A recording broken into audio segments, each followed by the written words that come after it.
عليكم ورحمة الله وبركاته. ازيكم يا حبايبي؟ عاملين ايه؟ رجعت لكم بوصفة جديدة. النهاردة ان شاء الله هنعمل الرقاق، بس هنعمل الرقاق الناشف بحاجات بسيطة خالص ومكونات بسيطة، ولا بقى لبن ولا بيض ولا اي حاجة من الحاجات دي. هنعمل الرقاق يا دوبك بشوربة كده، واللحمة اللي عندنا هنعصجها ونحطها في قلبه. طريقة سهلة جدا وبسيطة جدا، طريقة اجدادنا وطريقة امهاتنا. ان شاء الله الطريقة تعجبكم. يا ريت ما تنسونيش في المتابعة واللايك، وسواء على صفحتي على الفيسبوك او على قناتي على اليوتيوب، قناه منوعات واكلات سهله وبسيطه، فضلا منكم وليس امرا. عندنا هنا نص كيلو لحمه، وعندنا هنا بصلتين عاملاهم في الكبه، وعندنا هنا قرنين فلفل رومي على حامي، يعني واحد سبايسي وواحد واحد رومي. وعندنا التوابل بقى فلفل اسود وكزبره وكمون وشطه وبابريكا وملح، يعني التوابل اللي انتي تحبيها. هنعمل ايه بقى؟ وعندنا هنا شوربه لحمه.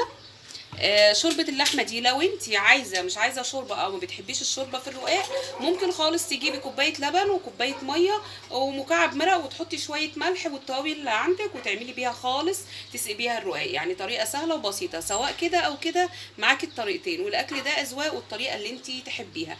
احنا بقى هنعمل ايه بطريقه سهله جدا وبسيطه؟ عندنا السمنه اللي عندنا دي اللي على النار. هنجيب ايه بقى؟ هنجيب معلقتين كده ونحطهم على الشوربه اللي عندنا. تقولوا لي ليه بقى؟ هقول لكم ليه دلوقتي. حطينا كده، ننزل بقى بالايه؟ بالبصل اللي عندنا.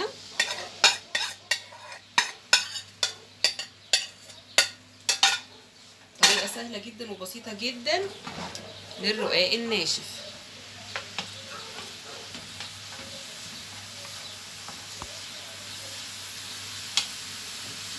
هقول لكم بقى ليه انا حطيت معلقتين سمنه على الشوربه اللي عندي. وتبلوا الشوربه، يعني دوقوا الملح وحطوا فلفل اسود وحطوا كمون وحطوا يعني كل التوابل اللي عندكم. علشان انا بدل ما باجي احط في الصينيه احط واحده رقاق وبعدين ادهن بسمنه وواحده تانية وسمنه والكلام ده، لا انا سهل على نفسي، يعني ما صعبش على نفسي الامور. حطيت هنا معلقتين السمنه، فكده كده الرقاق هيبقى مرق عندي وهيبقى زي الفل. الرقاق الطري طبعا بطريقه مختلفه عن كده، يعني بتحطي له بتحطي له لبن وكده، لكن في الرقاق الناشف زي ما انا قلت لكم الطريقتين عندكم شوربه زي حطوا، ما عندكوش شوربه لحمه، احطوا كوبايه لبن كوبايه ميه معلقتين سمنه شويه توابل واحد مكعب مرق، واحلى رقاق ناشف ان شاء الله تاكليه. وسنه وانتم طيبين. طبعا العيد الاضحى جه يعني. واكله الرقاق دي يعني بنعملها على طول، بس طبعا في عيد الاضحى بنحب نعمل الرقاق، الحواوشي، الممبار، الحاجات الحلوه اللي انتوا عارفينها دي. تعالوا عندي في قناتي منوعات واكلات سهله وبسيطه. هتلاقوا كل الوصفات، او على صفحتي على الفيسبوك منوعات برضو اكلات سهله وبسيطه، هتلاقوا كل الوصفات. طبعا كلنا الستات بيوت شاطرين وممتازين زي ما انا دايما بقول، بس اي وصفه تكايه حركه كده يعني نفتكرها مع بعض وناخد المعلومات من بعض، برضه كلنا بنتعلم. البصل تدبل شويه وبعدين هنزل عليها باللحمه. حطينا اللحمه زي ما انا قلت لكم، نعصجها شويه كده وهننزل عليها بالتوابل، وبعدين هوريكم هنعمل ايه في الرقاق.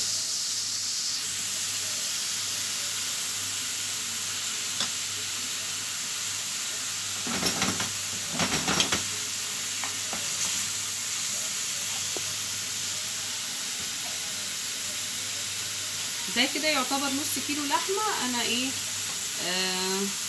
فرمته عندي في الكبه، قطعته حتت صغيره وفرمته في الكبه. وانتي برضو حسب الكميه اللي انتي عايزاها. هنزل بقى بالتوابل اللي عندي كلها اللي انا قلت لكم عليها.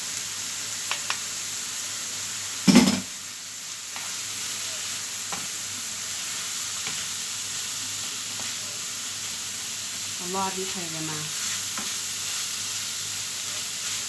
احلى رقاق ان شاء الله تاكلوه مني، سهل وبسيط، مفيش افتكاسات فيه بقى ولا نتعب نفسنا، وهتعصجي اللحمه والرقاق وشويه الشوربه اللي عندك، واحلى رقاق هتاكلوه. الرقاق الناشف بيبقى جميل جدا، انا بحبه عن الرقاق الطري. الرقاق الطري انا بحب الجلاش عنه، لكن بصراحه الناشف ده بحس ليه طعم تاني كده. كده خلاص دقيقتين بقى ونطفي على على اللحمه المعصجه اللي عندنا. كده عصجناها خلاص. كده يا حبايبي خلاص اللحمه كده خلصت عندنا، كده طفينا عنها، ونيجي بقى نرص الرقاق في في الصينيه. بصوا يا حبايبي، انا هنا جبت ايه، جبت صينيه، جبت صينيتين بس دي لقيتها صغيره، فهنعمل ايه، خلي صينيه عندك تكون كبيره شويه تبقى مرتاحه. وجبنا عندنا هنا الشوربه اهي زي ما انتم شايفين، وهنجيب ايه، هنجيب الرقاقيه اللي عندنا كده اهو. طريقه سهله جدا وبسيطه. قلت لكم طبعا ان احنا مش ايه، مش هنحط سمنه بين الطبقات، هنحط بس فوق الوش اهو. حطي صينيه بس كده تحتك عشان ما تبهدليش الدنيا، الشوربه تبقى دافيه.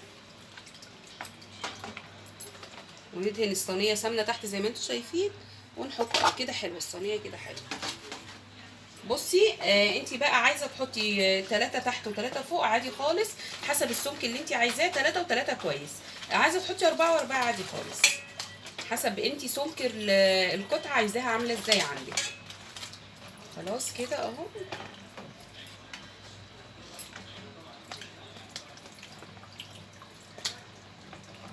هنسقي كده الرقاق كلها.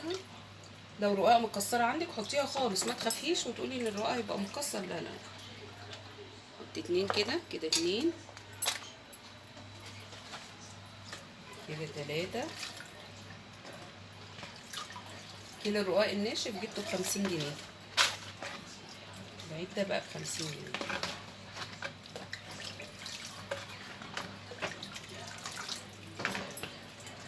الناس البخيله اللي بتتفرج على الفيديو يا جماعه، انتوا وعيلتي الصغيره يعني، حتى لو 6 7 بس اللي متابعيني، يا ريت لايك يا جماعه، لايك كله هيشوفني واكبر بيكم معاكم ان شاء الله. حتى لو استفدتوا معلومه صغنطوطه خالص يعني، متبخلوش عليا باللايك والمتابعه والاشتراك، سواء في اليوتيوب او في الفيسبوك. كده 3، كده حطينا ايه 3، كده 4. ممكن احط 4 تحت و3 فوق حسب ما انتي عايزه يعني، بس اقل حاجه 6 يعني، ما تقلليش عن 6. عشان ايه، عشان كده بقول لكم حطوا صينيه تحت علشان ما تبهدلوش الايه، الرخامه عندكم او البوتاجاز.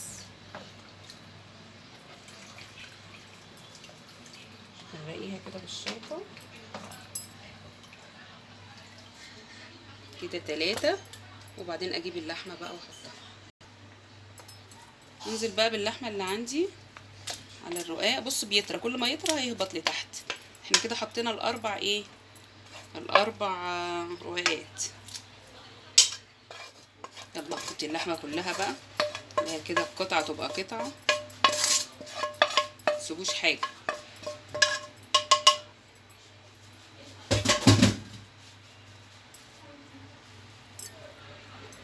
ريحتها جميله قوي.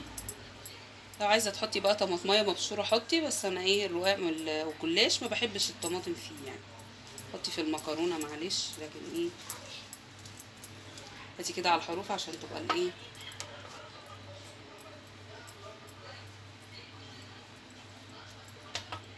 وبعدين نحط ايه الرقاقه التانيه، الرقاقه ال5 بقى مش التانيه.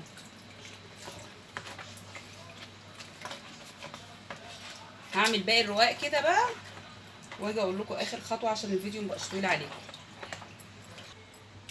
بصوا حبايبي، معلقتين بقى زبده بلدي، سمنه بلدي، اي حاجه انتوا عندكم، سمنه عاديه، ونحط فوق الوش كده اهو سقساقي كده اهو في الحروف وكله كده. احلى رقاق هتاكلوه ان شاء الله. طريقه سهله، خدنا وقت بقى؟ ما خدناش وقت خالص، كله اديكم شايفينه سهل جدا وبسيطه جدا.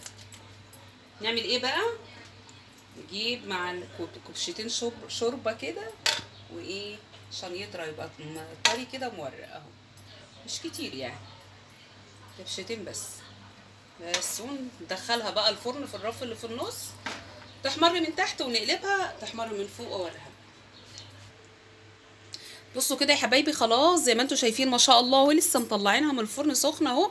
هنقطعها بقى، لو انتوا بقى عايزينها تبقى ناشفه كده مقرمشه، شايفين الصوت، سيبوها زي ما هي كده، ما تغطوهاش. انتوا بقى عايزينها طريه، انا بحبها طريه، هتبلوا ايدكم ميه كده وتيجوا عاملينها كده وتغطوها باي غطا عندكم او فوطه. 5 دقايق بالظبط هتلاقوا الوش ده مش موجود، وهتلاقوا ايه، نفس اللون بس بقى طري عندكم. وتقطعوها بقى، واحلى صينيه رقاق ناشف تاكلوها من ايدي.